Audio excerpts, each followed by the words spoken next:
So what we're talking about today, it's a bit of a smorgasbord of a talk. I came up with a bunch of things I wanted to talk about at once. My voice doesn't like buffets, so I made a talk that suits that. So process scaling in FPGAs, where's the demand coming from for more processing, and what are some of the challenges in meeting that? A big trend that I see in FPGAs is just they're becoming truly systems on a chip. Stratix V has more hard IP than we put in prior devices. And FPGA families are being somewhat more targeted than what targets that markets are going after. I'll tell you about some of the challenges of going to 28 nanometers, especially with reference to Stratix V, what we did to meet those challenges, and the major new feature of Stratix V is partial reconfiguration. And then talk about another big software challenge, which is designer productivity and some possible ways we can make progress on that. Okay, so let's start with where is end market demand coming from? So we can make smaller chips that have more processing, but are we going to be able to sell them? And the answer is yes, so that's good. It is broad market demand for a lot of things for FPGAs. So the biggest single driver right now is communications. So communications about a year ago was about 40% of our business, is now risen to about 50% because it's growing so fast. And that's being driven by basically a bunch of things. One of them is bandwidth demand. So mobile bandwidth demand is big. So every time somebody opens up a smartphone and downloads lots of stuff, it takes a lot of bandwidth. And we're not in most smartphones. We're in at least one cell phone, but not most of them. But we're on the other side of the infrastructure, the cell phone base stations.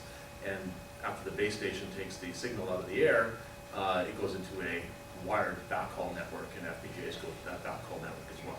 We're also in the main internet infrastructure and high-end networking gear. Broadcast market's a big one too. It's been doing very well. So video resolutions and quality have been going up steadily. So people are moving to digital video and upping the resolutions. There's a big upgrade cycle of all the broadcast studios and all the video equipment, and FPGAs are doing quite well in that area. Military is smaller but still significant. Advanced radar and software-defined radio. So the high processing requirements in those things. Software-defined radio, you want to be mobile. So mobile, but you can have a 5-pound battery because that's the military's definition of mobile. So that's fine for FPGA power budgets. And you want it to be highly configurable.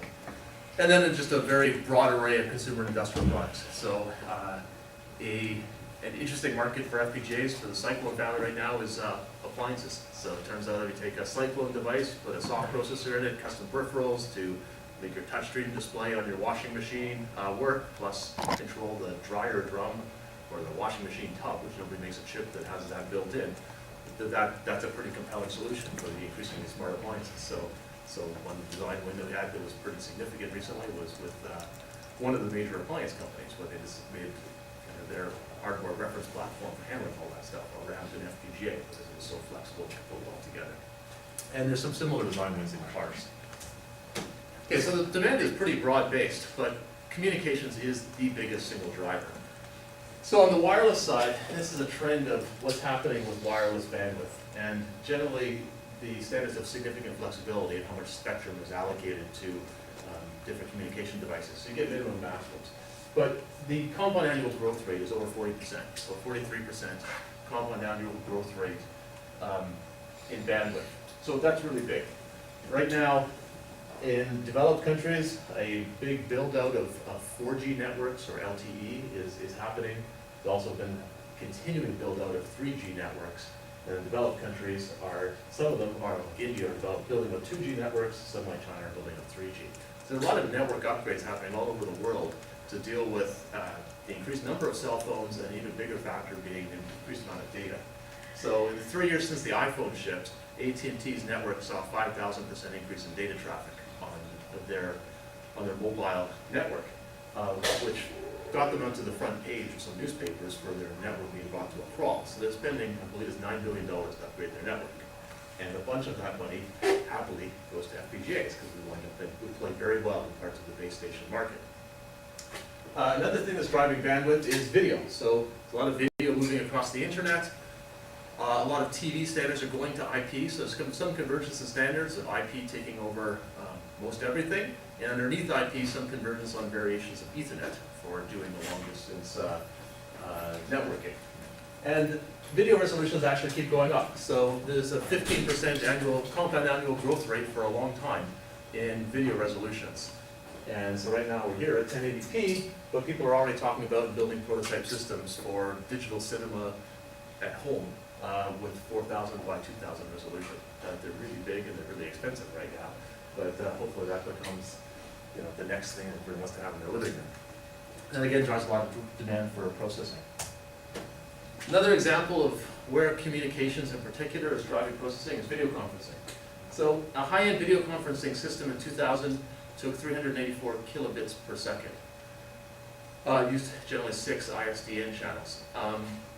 Cisco has a system called telepresence. It's very neat. You have a bunch of screens, you put it on one side of the table, you put the real people on the other side of the table, and it does feel a lot like being there. It is the closest thing that I've seen to being there. It requires 15 megabits per second. So it requires, let's see, what is that? Approximately 50 times the bandwidth in 10 years. It also requires a carrier class network. You need very strict quality of service guarantees that your packets are going to get there with low latency and in order and not going to get lost.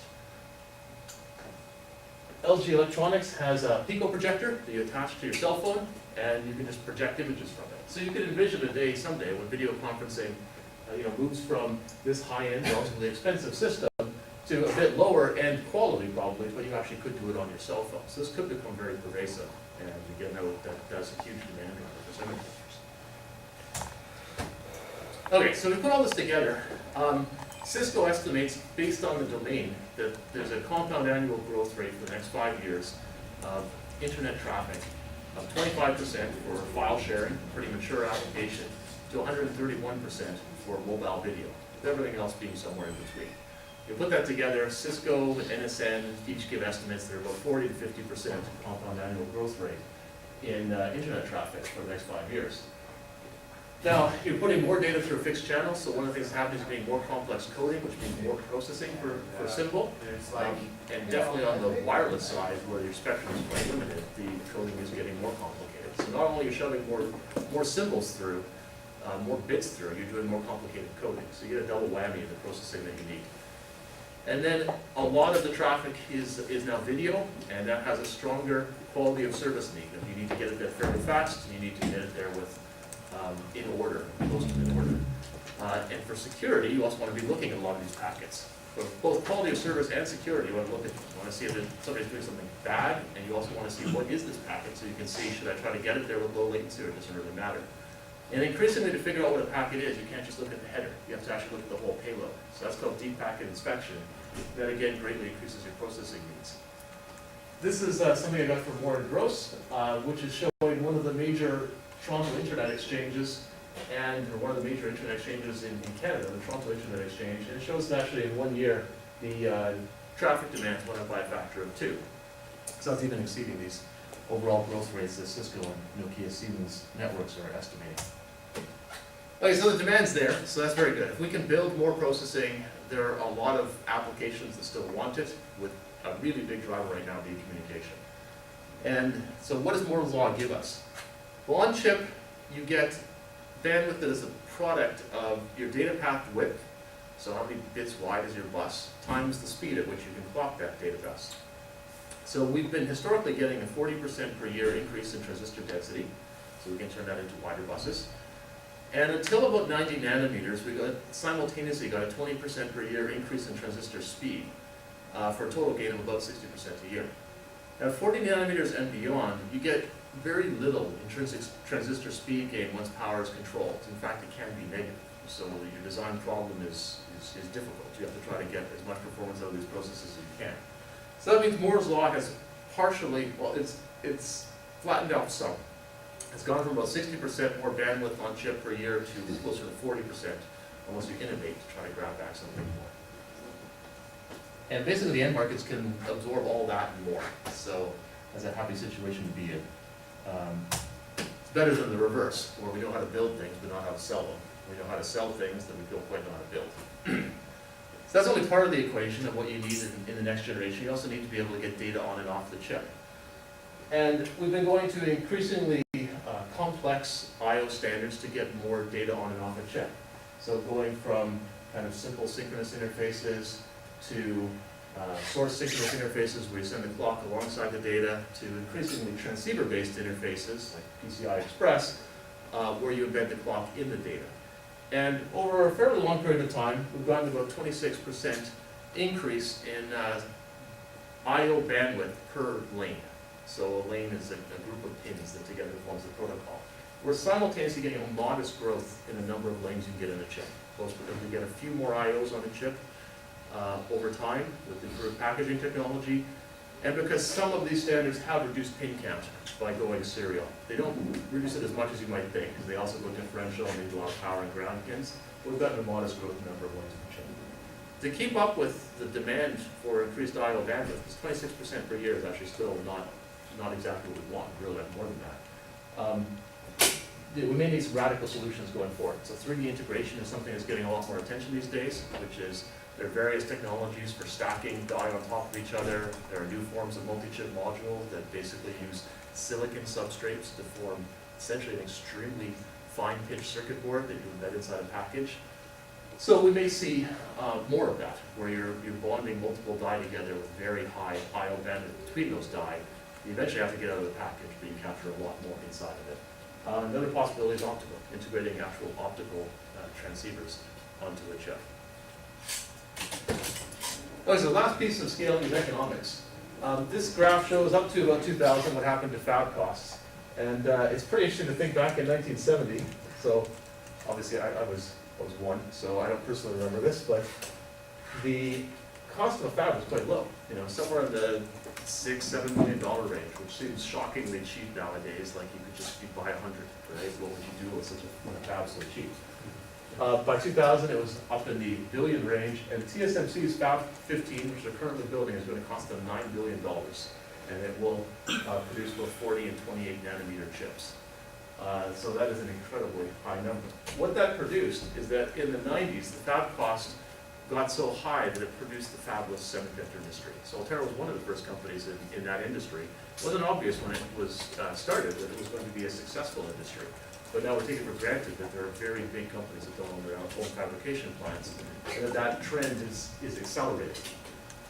So the chip cost, we're seeing something perhaps similar in design costs for chips. The cost to design a chip at 28 nanometers is fairly conservatively estimated at $60 million. So you can easily spend a lot more than that. For a family of FPGAs, we do spend a lot more than that. But at $60 million anyway, arguably a lot more. So you need a big market, so that's driving that you've got to go programmable. Most of the successful chips at these advanced process nodes are highly programmable in one way or another. So FPGAs are obviously programmable, and a lot of the things we're competing against, I'll talk about a little later, are programmable in other ways. It's also producing a chipless industry. So these are companies that they're doing more than just providing IP cores. They're actually building an entire system, but they're not building a chip. So all 5 of these companies ship effectively a chip, but the chip is not theirs. The chip is Altera's. They'll actually brand it, for many of them, maybe all 5 of them, actually brand it with their logo and so on, and silk screen it on for them. But the underlying hardware is ours, but the entire design is theirs. So it's kind of one step beyond fabless. It's too early to say how big this industry would get, but it's an interesting development. Okay, so now I'll talk about Stratix V and what I see as an important trend, that FPGA is becoming more system on chip. So I go back to the Flex 8K, that, which was a state-of-the-art FPGA when I started my PhD. It had lookup tables and flip-flops and very basic I/Os. So it really was good for glue logic and not a whole lot else. The Flex 10K was the first FPGA to incorporate block RAM. That was a big step forward in doing more complicated systems, because you can't do that much without RAM. Going forward, we've added more clock management, PLLs, more complex I/Os. In the Apex family, we had a variant called Excalibur that had hard processors, hard ARM processors. So we put those in, wasn't successful, so we took them out. So sometimes hard logic goes in and it doesn't pay for itself. That one was a failed experiment and came back out. Digital signal processing in Stratix. It's become a much bigger market now for FPGAs than it once was, because we actually have multiply accumulated units. And then the I/Os keep evolving. Serial transceivers, and then protocol acceleration blocks. So in Stratix 4, we put in PCI Express protocol support, basically 2 more layers of the stack, the data link layer and the transaction layer in hard logic. And in Stratix 5, we're putting in Gen 3 of PCI Express, the next generation, and also putting in protocol acceleration logic, which is a lot of hard logic, for 40G and 100G Ethernet, which is very high-speed communication, and increasingly Ethernet is dominating what's happening in high-end networking. So that's why we're looking at that. So I see that trend continuing. I don't see that going away. This is how we decide whether or not to harden something in one of our FPGAs. We take the parameterized soft IP, we create some configurable hard IP where we can mux between the variants that a customer might need, and we run them both through CAD flows, compare their area, power, speed, and estimate how many people will use it, decide it's a net win. So one thing that's happening that favors hard IP is power. The trade-off for power is different than the trade-off for area. For area, if you don't use something, it's dead weight. And for power, if you put in sleep transistors so that that hard logic doesn't leak significantly when you don't use it, it actually isn't dead weight. It doesn't cost you much of anything for power when you don't use it. When you do use it, you get a big power reduction. So in an era of very generous transistor budgets, but more constrained power budget, it actually favors hardening more IP. So this is near the edge of a Stratix V device. We have a lot of logic to handle these high-speed transceiver channels. So you start at the physical I/O, you go through the very high-speed logic that does some configurable analog functions, and then does some very high-speed serial to parallel conversions. This does the lowest level parts of the protocol, configurable hard logic to do all sorts of things that are common across a lot of different transceiver protocols to kind of align channels and detect commas that are things that tell you where you are in the data stream and so on. And then we have this embedded hard copy block. So this is actually a structured ASIC that I'll talk a little more about in another slide that allows us to do higher levels of the protocol. And then we get out to the FPGA fabric. So all of these things, all these various bits of hard logic can be powered down. So they've got sleep transistors on them. And that's key to changing this trade-off. So that if we don't use this, it doesn't really go into our power budget. When we do use it, it greatly reduces our dynamic power versus what we would have gotten if we'd done it in soft logic. Okay, so those embedded hard copy blocks are new. So they're metal programmed. So the transistors are prefabricated. Most of the metal is everything's prefabricated by the chip. But from a design point of view, the transistors and most of the metal stack is designed without regard to what IP we're going to put in there. Just like our hard copy devices, we can change the functionality of that hard logic with a limited number of metal masks. The capacity is quite high of this, about 700,000 equivalent LEs, which is about 14 million ASIC gates. And it includes RAM and logic so that we can do significant systems.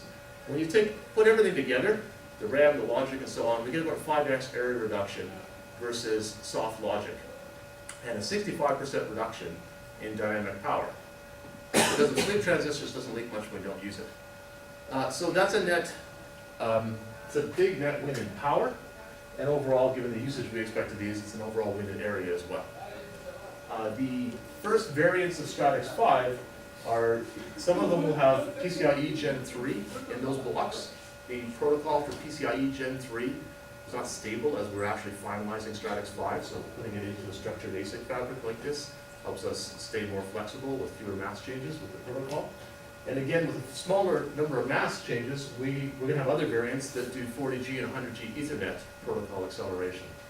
And this reduces RNRE. Basically, lets us specialize, make more variants of an FPGA family that are a little more specialized to sub-markets. So this is one of the ways by which we can keep our costs down and go after those specific markets.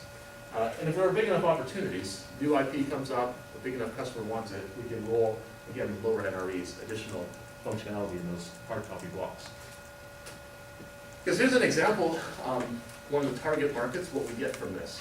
So this is an Interlaken to PCI Express bridge. So we have a lot of data coming in. We have 24 channels of Interlaken at 5 gigabits each, and we have 2 PCIe by 8 channels going out. Now, if we didn't have these additional higher level protocol blocks in the hard copy blocks, we would need an extra 440,000 LEs. That's what the soft core takes to implement that functionality. So by pulling into the hard logic, we save a very large amount of device capacity And a 630,000 LE device is able to implement something which in Stratix 4 would have taken more than 1 million LEs. And it does it at lower power, because those 440,000 LEs that are removed, we're replacing with something much lower power. Another ease of use feature you get out of this is those protocol acceleration blocks that we put in. They're high speed, very wide data paths, regardless of what you put in it, soft logic, hard logic, and so on. By closing timing on them ourselves in the hard logic, we do simplify design for our customers, because those tend to be challenging timing closure problems when you send them through the FPGA CAD tool. And because it's our IP, it's not the customer's value add, they really don't want to spend a lot of time trying to monkey around with the CAD tools, getting those things to consistently close timing every single time. So another trend, I think, another illustration of this trend is what's happening to the DSP block. So our DSP block has kind of gotten more full featured. It used to efficiently support 9x9 multiplies and 18x18 multiplies, and now it can also support 27x27. And it can support going to larger ones by cascading. So 27x27 is well suited to floating point. Most computation in FPGAs is still done in fixed point, but there is some, and it may be increasing, floating point computation. 27x27 matches the floating point mantissa pretty well, so it makes us more efficient for that. To do filtering, which is one of the big uses of DSP blocks, sometimes people need to switch between multiple coefficients. So they have an adaptive filter that has multiple tables of coefficients.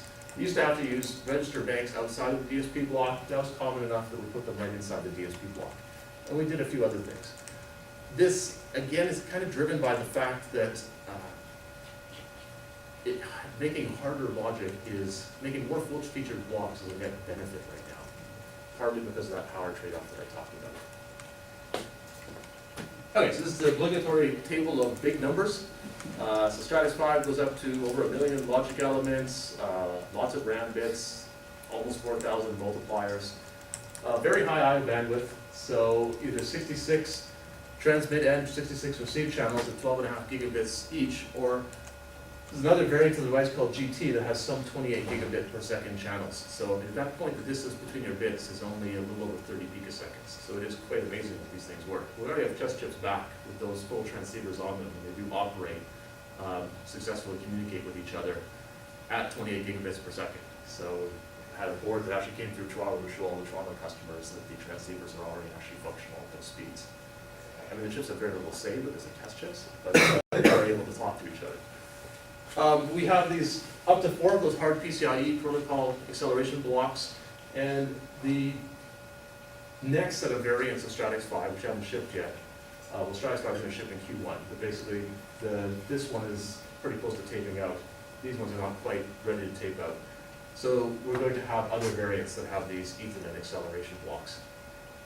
Memory interfaces is the other big I/O bandwidth challenge, so we're increasing the frequency of our memory interfaces from 533 megahertz to 800, and their double data rate, and you can fit a lot of them on a chip. So when you add it all together, we have about 20 terabytes per second of on-chip memory bandwidth and about 300 gigabytes per second of off-chip, and almost 2 teramax per second of multiply accumulated performance.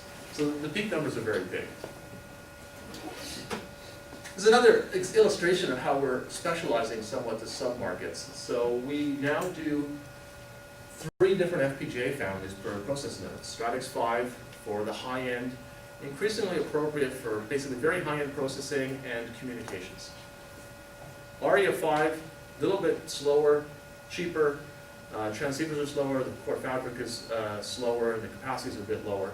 And that's targeted more at the video market and the mid-range market. And then Cyclone 5, slower and cheaper still, lower static power still, and that goes after kind of everything else, all the automotive and the washing machines and so on. So there's some stratification that happens based on what process node choices we made. Well, all of these will be at 28 nanometers. They will all use the same variation of 28 nanometers. We modify the process extensively, and they're going to get different static power performance trade-offs for each of these, as well as different area versus performance trade-offs. So Stratix 5, we already have the software support out, and it will be the first 28 nanometer FPGA from Altera, and that will happen in Q1 of this year, which will again be very close to when the process node comes up. So FPGAs continue to be leaders again in the next generation process node. This is like this to just visually illustrate why do we want more on one chip.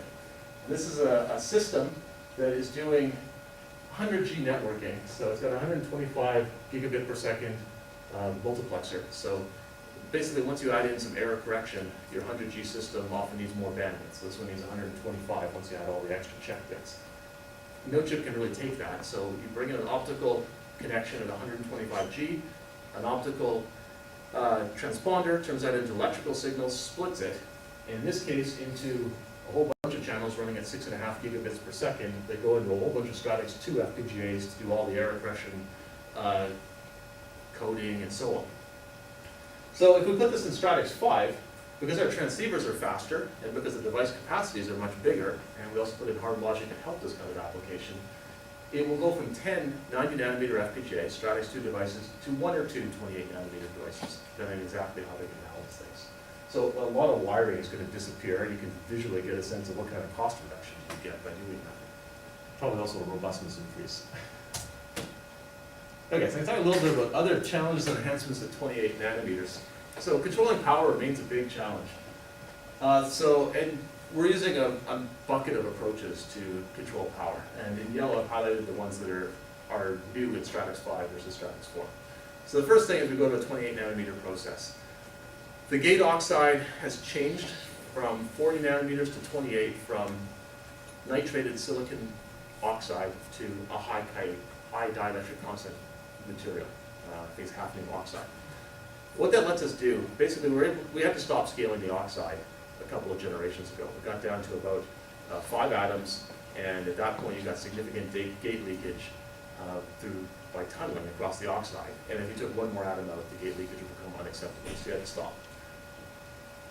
But you want the thin oxide because you want high capacitance to the channel so that you get high transistor gain. By going to high K with a physically thicker oxide, which has much less tunneling current, we get the same capacitance. So that produces the same transistor gain, but makes gate leakage basically go away. So gate leakage is gone for at least a while. Now we'll start scaling the oxide again, probably someday it'll come back again. We also, TSMC has worked hard to produce more strain. This is another trend every process generation. So a lot of detailed strain engineering of the transistors. So I believe it's PMOS, you want compressive strain, and NMOS, you want tensile, like stretching strain.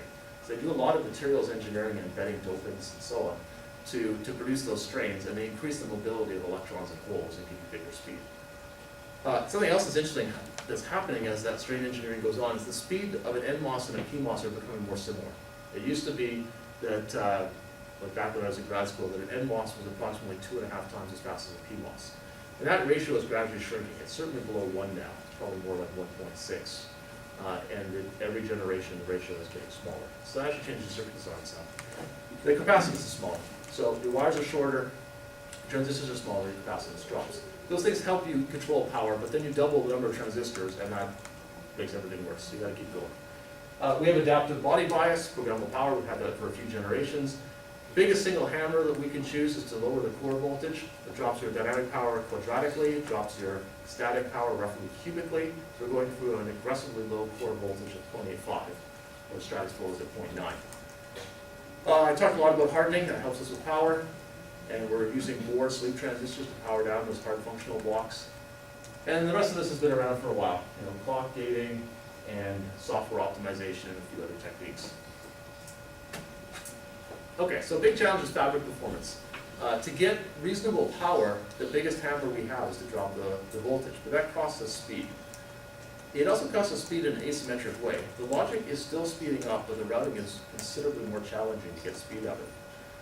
So we need to optimize the process for FPGA circuitry. We're not using, TSMC has 3 variants of the process at 28 nanometers.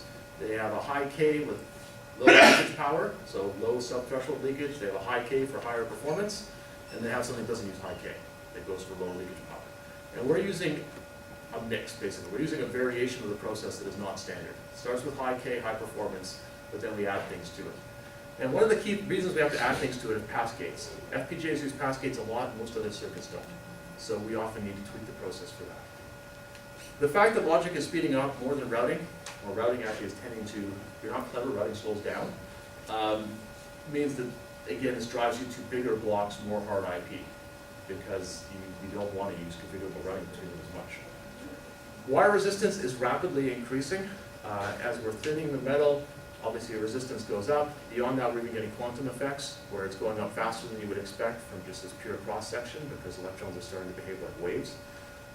So one of the things we did in Stratix V is we extensively co-optimized the metal stack in the FPGA routing architecture. So not only were we picking wire lengths and so on, we were deciding how to engineer various metal layers and which types of wires went on what metal layer. And we could produce a greater diversity of both lengths of wires and types of wires, and also which layers they're on.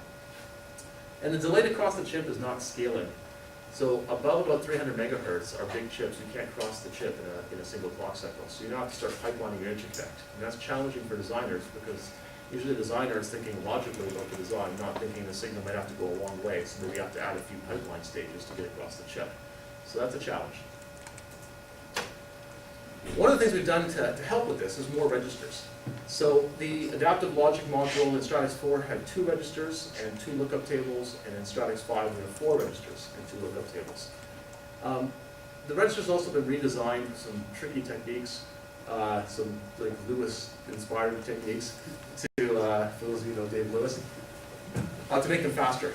Because we're getting deeper pipelining, fewer stages of logic, the register delay is becoming more significant, so it merits extra attention. By having more register, it helps you more deeply pipeline, which customers are increasingly doing because they want to run these data paths faster, and the fabric's not getting much faster. And it also helps you with this interconnect pipeline, where you have to pipeline just to get across the chip. Similarly, in the memory lab, so half of our logic blocks can be converted to small memories. We added more registers there. So first we have 4 registers instead of 2, so it helps us. We can register all the read data, all the write data, and then we added some extra registers that are only used in the memory mode to register the right address. And that basically made the timing easier, so it simplifies time enclosure for our customers, makes that block a little more like a self-contained hard IP block. Another challenge is robustness. So the first challenge is metastability robustness. So metastability is I've got data coming in, it's clocked on a clock A. I need to get it across to another clock domain that has no relation to this one. So the standard way to do that is you send it across and register it twice. This output may go metastable, but you have approximately a clock cycle to wait for it to resolve before any downstream logic tries to use it. And you need it to resolve actually before it goes to downstream logic where you can break your circuit. If you look inside this register, it's a master-slave latch, and I'm just showing here the master. The storage nodes are these cross-coupled inverters. And when you're in the metastable state, where you're not a clean 1 or 0, these inverters basically are at VDD over 2. Both their inputs and outputs are at VDD over 2. Okay, so VDD over 2 is not a happy place to be anymore. This is basically what's happening to VDD according to the TRS over time, and it's aggressively dropping. As I said, we're down at 0.85 in Stratix 5. The threshold voltage has not been dropping as rapidly because it makes subthreshold leakage unacceptably high. So we're kind of cheating in the scaling and not scaling the threshold voltage as much as we ideally would like to. VDD over 2 is approaching a threshold voltage. When that happens, your loop gain rapidly declines because your transistors are barely on. And you want those transistors strongly on so that that metastable point is not very stable. You've got high gain pushing you away from it. That means your time to resolve out of the metastable state, the time cost of that is increasing. So solutions are register design. So you can use lower VT registers, lower threshold voltage transistors in registers. You pay a leakage penalty, but you get better metastability performance, but that's not a panacea. We also upgraded our CAD system to analyze this so that we tell designers whether they have a problem or not. Maybe they have to add more register stages or change the design, and we optimize it. So in placement and routing, and all the optimizations in Quartus basically work to get as much timing slack on that, and actually as much timing slack on this as we can. Well, we basically monitor the robustness, and we'll see, do we have enough resolution time for it to be robust? And if we don't, that becomes a major optimization goal of the tool, to get us more timing slack there, which translates to the allowable time to resolve next node. Okay, so pass transistors, basically everything tied to threshold voltage is problematic. Pass transistors are another one. This is the basic structure of a routing box in a modern FPGA. You've got a couple of wires coming in, you have SRAM cells that decide which pass transistor is on, and that goes to this intermediate node, a buffer drives it out to other routing wires, and to pull the value, you have this keeper transistor to pull the value, which only swings to VDD minus VT across these pass transistors all the way to VDD. So this is problematic because this VDD minus VT is getting smaller, so it's harder to get a fast response in this buffer with that smaller signal swing. It's getting worse still because there's something called bias temperature instability, which is basically charge trapping in the gate oxide. And it results in an increase in the threshold voltage, and it has hysteresis. So it increases over time, and it can be partially repaired by reversing the bias on the gate source drain. So you have this tricky thing of your transistors' threshold voltage, which you already want to be as small as you can possibly make it. You like really tight control over that they're varying now. That variation is also a function of their bias voltage over time, because it's showing hysteresis. So this is a challenge in your timing models to basically account for all of that. And it's a big challenge in pass transistors because they're so sensitive to VT shifts. So we're dealing with that with very careful circuit design, very careful process design, a lot of careful reliability analysis to see exactly how bad is this, what do we have to do in the timing models. In the future, it's possible this changes the basic structure of the programmable switch. Maybe we have to go to full CMOS, where we put PMOS transistors in here as well, so that we get full rail-to-rail swing. It's not desirable because it actually doesn't have as good an area to light product as this switch, but we could do that. It may also open up more room for alternative programming switches, because this workhorse switch is basically showing signs of trouble. Okay, soft errors is another robustness problem you have to worry about. So we've made some changes in Stratix V to make us give our customers more options with soft errors. So first, the block RAM. We changed our RAM architecture. So in Stratix 4, we had two types of block RAM, a big 144 kilobit block and a smaller 9 kilobit block. We've unified them together into one 20 kilobit block, because we found it, on balance, it produced a better overall trade-off. In that new block, we put in hard error correcting circuitry. In the M lab, we don't have hard circuitry, but you can do it in soft logic. So now any soft error in your RAM bits that you're using in your circuit can therefore be corrected. The configuration RAM is controlling the state of your logic and routing. We have a background error checking circuit. We can't check every bit every cycle, because to do that we would need 100 million RAMs being read out every cycle. We can't do that. So we basically step through the array in sequence. So it can take us up to 33 milliseconds to detect an error and fix it. So your circuit could have been wrong for up to 33 milliseconds. This is better than leaving it wrong forever, but obviously you could have a problem in that time. This is a change from Stratix 4, where we could detect the problems but not fix them. In Stratix 5, we'll detect them and fix them. There's a lot of careful circuit design in the configuration RAM to try to minimize the soft error susceptibility of it. And this is something that people often have a concern about. Could this threaten SRAM scaling? And I don't think it does for a few reasons. So there are a couple of trends that are competing as you shrink an SRAM cell. The SRAM cell becomes a smaller target. It's harder to hit with an alpha particle or a neutron. So that gives you a lower soft error rate. It's usually called the fit rate per megabit. Now, because we increase the number of megabits per die, because we make the die bigger, we wind up roughly canceling that effect. You get about a constant soft error rate per die, because each bit gets smaller, but we make twice as many of them. That roughly cancels. Now, there's less charge stored at each node, because they're smaller, and the voltages are lower, and that means they're easier to upset. So for alpha particles, which tend to produce a more limited amount of charge, that means that each process node is getting more susceptible. But something that's interesting is that for neutrons, they produce a lot more charge when they hit your device. So they actually are already flipping everything.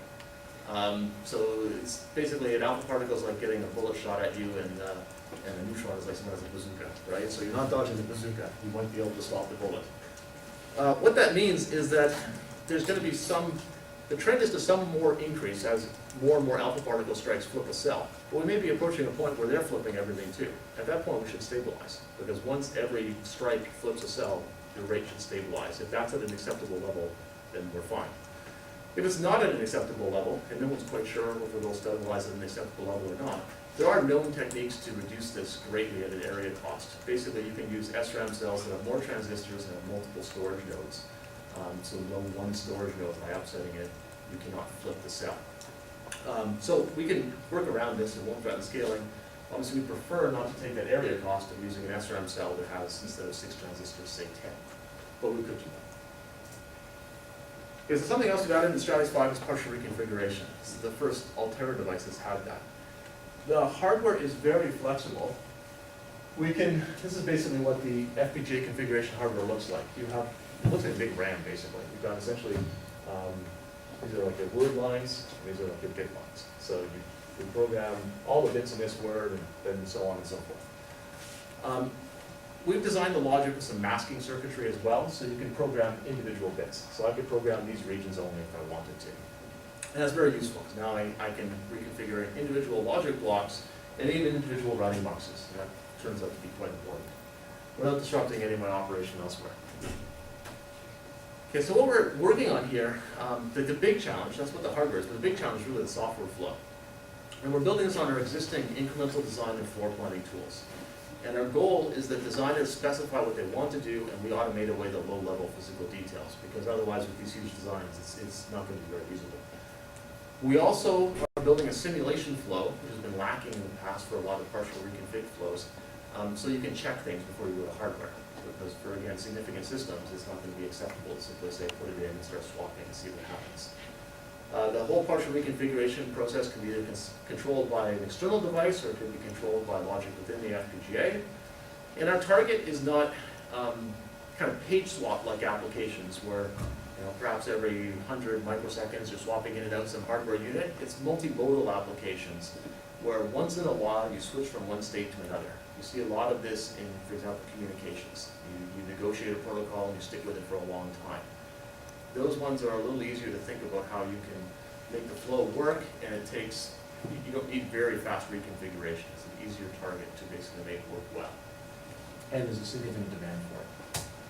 So here's an example system. There's one of the driving, end drivers behind partial reconfiguration. So this is called a Bux Ponder. So this is to be in like a major network switch, so kind of a backbone switch. So you have a client side where you have various protocols coming in at fairly high data rates. They're being muxed together, and the protocol is converted. So from optical transport network 2 and 10 gigabit Ethernet to optical transport network 4, which is much faster, 100 gigabits per second. So you're muxing them together, changing the protocol, setting them out, and this may be going now to a fiber. Because that fiber is expensive, it goes 3,000 miles, so you want a lot of data on it. So the telecom providers, once in a while, want to change the protocol, these channels. Companies are buying bandwidth, and sometimes one company's behind on its bills and somebody else will pay more money, so you bring that company in and they want a different protocol. And they don't want to take down the switch because that affects everybody else. So they'd like to change that channel without disrupting the operation of anyone else. Well, what they currently have to do is build essentially all possible channels statically because they can't change them. So build everything and just mux between them, and that's obviously wasteful. You've got a lot of logic that's there will never be simultaneously used. So I showed you what they'd like to do. Basically, like to be able to on the fly just change up one channel. So how are we going to do that? One thing that we're doing is trying to change the design flow as little as possible so that partial reconfig is as accessible as possible. So you'll have one set of hardware description language files, and you'll have tools to simulate them. So this shows how those files will look for Verilog. Basically, I have a parameter, which is standard Verilog construct, which is telling you which one of the partial reconfiguration instances, which personality should go into this module. So maybe it's gigabit Ethernet, maybe it's optical transport network 2. And just by changing this parameter, you'll flip them back and forth. We'll also, so you can simulate the design during operation normally. We'll also provide assertions and guidance on how to simulate the reconfiguration process. So you also check, when I go from this to that, did anything strange happen? Am I relying on any hardware behavior that we're not guaranteeing will happen all the time? So we have rules about what you can assume about the outputs of a partial reconfig region as it's being reconfigured. We'll provide assertions to check those rules are obeyed. Okay, so the other part of your design is that you have to specify these partial reconfig modules that are going to be swapped in and out. And we're leveraging our incremental design flow and making some additions to it to have that happen. So our incremental design flow already exists, and you specify partitions in your design hierarchy. So that's going to be my whole system. You know, those various channels, the mux ponder, and the output channel. And you specify partitions across which we will not optimize, and therefore you can recompile them independently and kind of link them back together physically in the FPGA. So you can keep, let's say for this case, I might say, well, I want to change these channels independently, so that's a partition, and the output side I'll never change independently, so that's just one partition. It's okay to optimize across that. But these things will now be compiled almost as if they're separate designs. There'll be no retiming or any other optimization allowed between this and that. So I can compile them totally separately. And you can choose to maintain as much of the previous compilation as you want. The synthesis, the placement, the routing, and so on. Okay, so partial reconfig leverages that. We basically, instead of have, in various partitions, you can now give multiple modules, saying I could have this or I could have that. And this partition, this or that. So it's a relatively straightforward, from the designer's point of view, addition. You're then going to have to do some floor planning. We have to know physically where you're going to put these things, and we have to put the various modules you'll be swapping in and out in the same spot. So you define partial reconfiguration regions, and they can be any shape. We support arbitrary floor planning. Effectively our devices have two slightly different forms of partial reconfiguration. In the FPGA core, we have one set of configuration RAM. So to reconfigure, we basically erase the old configuration, write in the new configuration, and that's why we have some of these assertions to check you're not relying on any behavior as that's happening, because it is being erased and put back in. In the transceivers, which people also often want to reconfigure, other I/O structures, we basically double buffer the configuration RAM. So you can write into another copy of the configuration RAM while the old one is keeping the transceivers running, and then one clock cycle say switch. So you don't quite have that dead time between them. So those two techniques will be combined for some of these applications that are close to the I/Os. Okay, so now we need to make everything line up physically. So the partial reconfig region I/Os have to stay in the same spot in all of the different things you're going to swap in that region, so that the rest of the chip can communicate with it. So we could try to do that by saying you have to come in and out on the same wire, but FPGA architectures are not designed to handle that. It's about a 25-fold reduction in routing flexibility if we try to hit a specific wire instead of a specific input on some block. So if you do a lot of that, the device is not going to route. So what we do instead is we automatically insert wire LUTs. We basically, signals going out, we will insert just a buffer LUT, lock it down near the edge, and coming in we'll do the opposite, sort of buffer LUT and lock it down. And then when we swap a new module in, these LUTs will stay in the same spot. Again, that'll be automatic, and everything behind them can go anywhere it wants. So we're also allowing route throughs. So it can be difficult to floor plan a design so you don't have any routes crossing any blocks. Maybe I need to get my output channels across one of my input channels to the transceivers, and I want to partially reconfig this, but I can't figure out how I can keep all the routing away from it. So we will automatically find that those things need to cross some partial reconfig region. We'll route them, record the routing muxes that were used, and we'll basically take them out of the problem for all of the compiles of those partial reconfig regions. We won't let them be used. So basically the boundary of this, like the resource ownership, is a little more flexible, but the CAD tool will keep track of it. That's what that's showing. Okay, so now to my last topic, which is the software stack and designer productivity.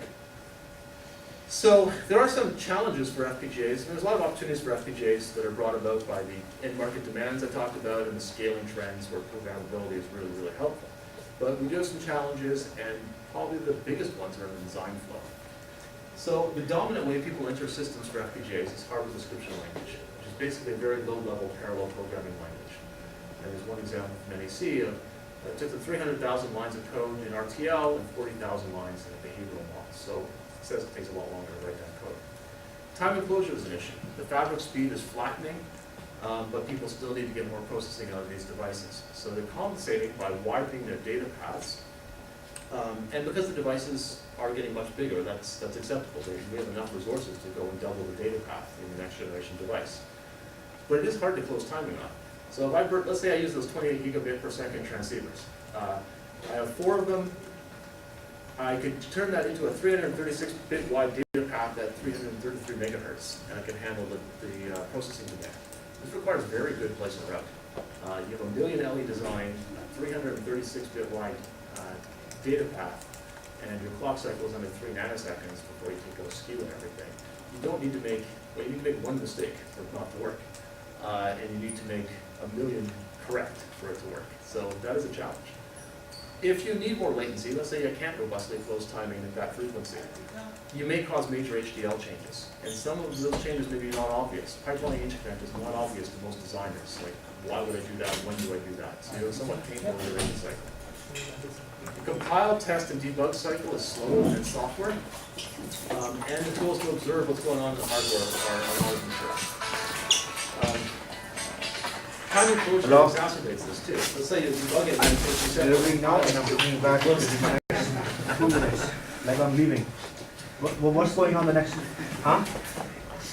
Okay. Let's say it takes you several compiles to close timing. Now your debug cycle becomes very. Okay, you take this and bring on off.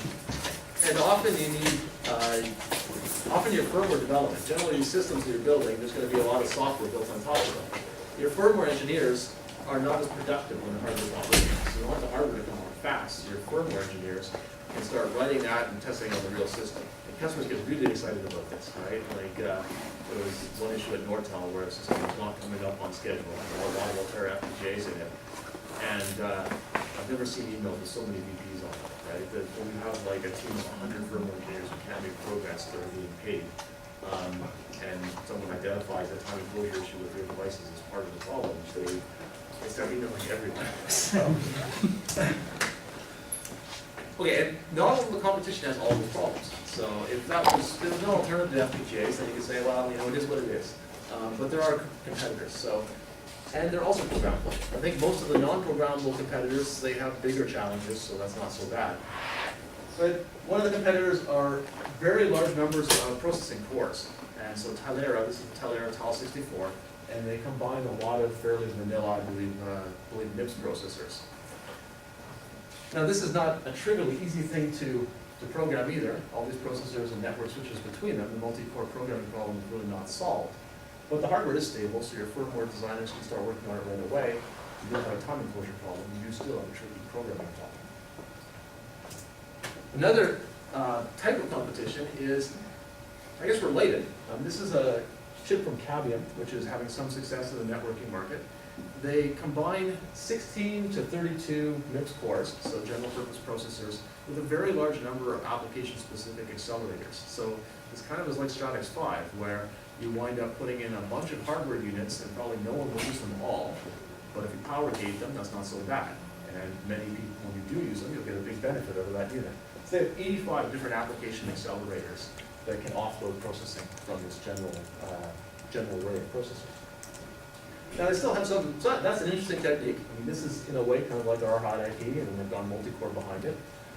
There are still challenges obviously with this too. They're going to go to 65 nanometers in Q4 of this year, so that puts them 2 full process nodes behind FPGAs. So the fact that FPGAs address a larger market with their more fundamental mode of reprogramming does mean we're beating your process nodes significantly. Altera is about 1.5 process nodes behind. So they're going to these alternative programmable fabrics and not riding the process nodes as aggressively. What do we do to compete with this? So one thing that we can do, I call, it's a contradiction, but I like the term anyway, bespoke ASSPs. So custom application-specific standard products in FPGAs. So we have a big IP library. Decide what you need your computational fabric to be, and just get all the IP put together in an ASSP that does what you need. But you don't want to do that with HDL. We're back to, again, a kind of low-level design is going to take you a long time. So that's what SOPC Builder was designed to do. Take all that IP, integrate it, build the software headers, and now you can start programming that system. The current SOPC build that Altera has, its interconnect network is not powerful enough to handle the heart of the system. It can handle processor subsystems and housekeeping quite well, and cyclone class, washing machine controllers. But when you start bringing in very high data throughputs across these high-speed interfaces and network bridges, its interconnect fabric is not fast enough. So the next generation of it, which will be released soon, basically is a general network on chip builder. You can select the topology, the latency, and it's scalable enough to use for the heart of your system. And basically all the IP cores talk through a network interface. That's the abstraction that keeps them away from the middle of this. So another part of the solution, I think, is high-level synthesis. So right now we have good results in some problem domains, like DSP kernels, but it's often hard to scale this to large programs. And debugging and time enclosure are still difficult. Possibly even more difficult than with HDL, because it's often hard to figure out how to relate what you got from the low-level place and route tools back to what you were writing in some high-level language. So we need better debugging here, better visibility and control over what's going to happen in the through the whole compilation procedure. So one thing that I'm pretty excited about is OpenCL, which is explicitly parallel C. So OpenCL lets you do a few things. You can define kernels, which are data parallel computational units. So these are things that we could hardware accelerate. And that's one of the ways, I think in an FPGA, if you're doing some hardware acceleration, it's probably not the best solution. Once you start doing everything with soft processors or soft logic, or soft processors I guess in particular, you're probably going to have a lot of trouble competing against these alternative multi-cores. I think we need to get some things into true hardware. And it includes the communication mechanism to the kernels. So what is the memory hierarchy? And that's a big piece of the system here. It also describes the parallelism not only within a kernel, but between kernels. So you get taskable parallelism. And it lets you manage the entire system. You have a framework to manage the hardware and the software tasks. It's still C. It is C with some extra keywords, but that makes it easier to teach people and get them going. And it's multi-target, so people are more likely to learn a new language extension if it targets more than one thing. And this targets GPUs, multi-core CPUs, cell processors, and we hope in the relatively near future, FPGAs. And again, it's a more compelling training target. And it's having significant success in these other fields of GPUs and multi-core and cell. So what's its structure? It's basically these kernels and functions which define both your task level parallelism and the overall framework. And when you look inside the kernels, you have the data level parallelism, and that is not only suitable for highly parallel software implementations, it is in many cases going to be suitable for a hardware, very wide data path, perhaps heavily pipeline implementation. And the fact you can specify the memory hierarchy is very useful. We probably need to extend this some to allow streaming, which is important for FPGAs, but that is likely to happen. FPGAs can gain some additional benefit by not communicating everything through the memory hierarchy, which OpenCL doesn't currently allow, but there are discussions about extensions that would let us do that. So that seems like a somewhat tall order, though, to change the whole program model of an FPGA. I think it's useful to look at where we've come from. So this is Altera's CAD tool in 1984, where you edited every single switch by hand in ASCII. We now have about 100 million bits, so it'll take you a very, very long time. So now everyone's used to an HDL design flow, and you trust it to at least mostly optimize your timing and your power and so on, and you work at a much higher level of abstraction. So maybe this is the future, and I don't think it's as big a step forward. It's a big step forward, but arguably not as big a step forward as the one from switches all the way to HDL. So you describe a system in OpenCL, we extract the communication pattern between the kernels, pass that off to SOP builder to now build us a customized memory hierarchy, set of network switches that allows that communication to be efficient. At the same time, the kernels, the programmer has now identified those key kernels for us, has then identified the parallelism within them, go off to potentially a suite of kernel compilers. We don't need to have just one kernel compiler, there could be many. So you could have kernel compilers that are really good at DSP and putting that specific style of OpenCL into a hardware pipeline. And you could have other ones that are good at making customized VLIW processors and so on. So we can have a suite of kernel compilers here. Some could be written in HDL by hand by some clever design team. Some could be wrappers around our IP cores. So I like that. You don't need to have one C to Gates tool that can handle everything. You can have a variety of techniques that all can be linked together by this overall framework. And then Quartus 2 would put all of that together. And the control routines that are the most likely to change a lot would actually stay software. They're still going to run on softer hard processors and control the whole flow within the kind of more data-heavy part of the design.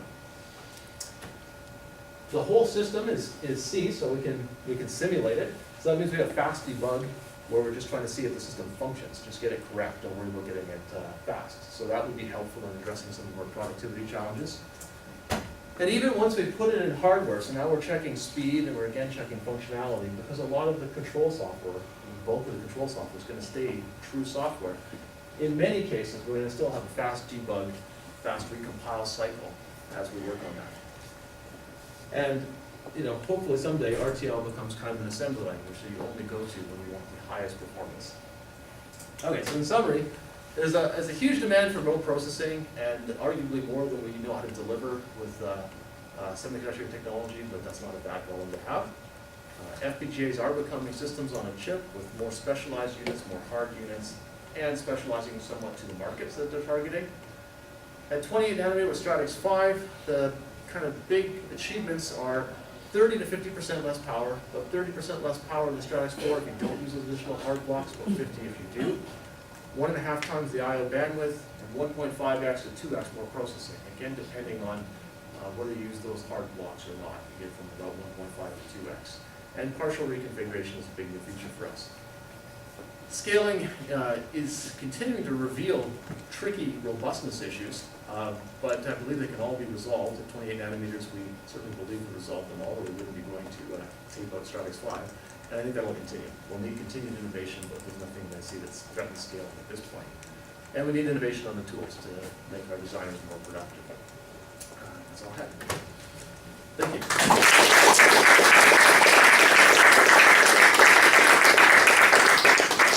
Questions? Everybody's hungry. Sure.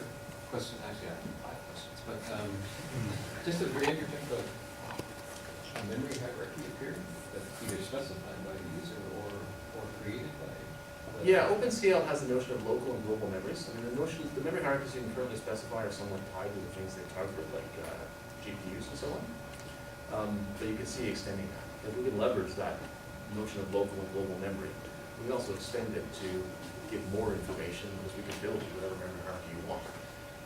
And we are talking about the OpenCL, Altera's a member of the OpenCL working group. We're talking about also those streaming extensions, where you don't communicate through the memory hierarchy. You say, I just want a network interface from this block to this block, and I want to go through any memory hierarchy. And it looks like those extensions will go in. And that's, again, that flexibility is very useful for an FPGA, so we can do that. So I say that one of the nice things about OpenCL is it describes more than, well, first it describes parallelism, which is a big, we want that, we don't want to try to figure it out ourselves. And then because it's giving us information about the memory hierarchy and going forward with communication, it's helping us decide how to build a hardware acceleration unit for that and the communication path between multiple hardware acceleration units.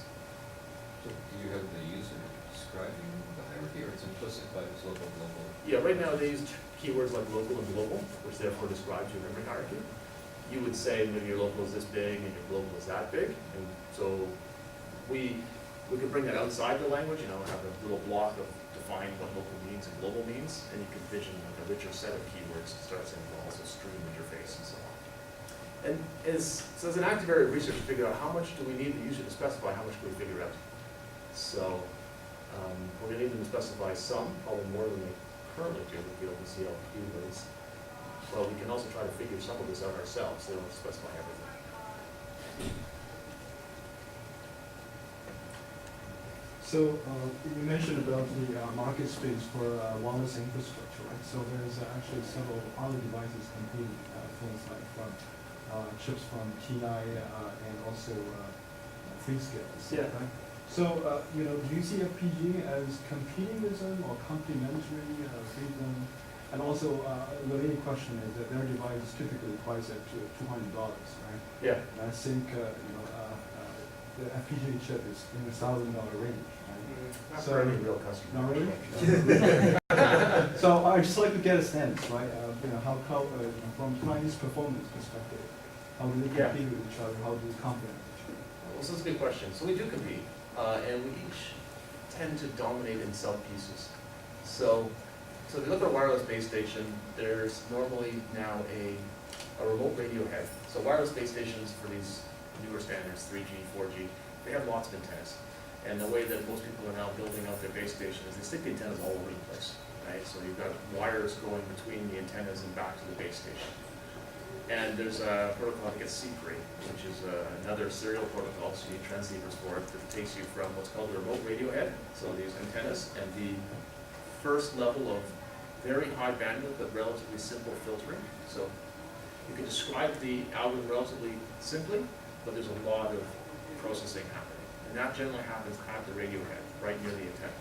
And then you basically packetize the data and put it in a serial protocol and send it down a relatively long wire to the base station. And it gets that for a whole bunch of antennas, and then starts running additional baseband algorithms to figure out what to do with all of this filtered data that just got.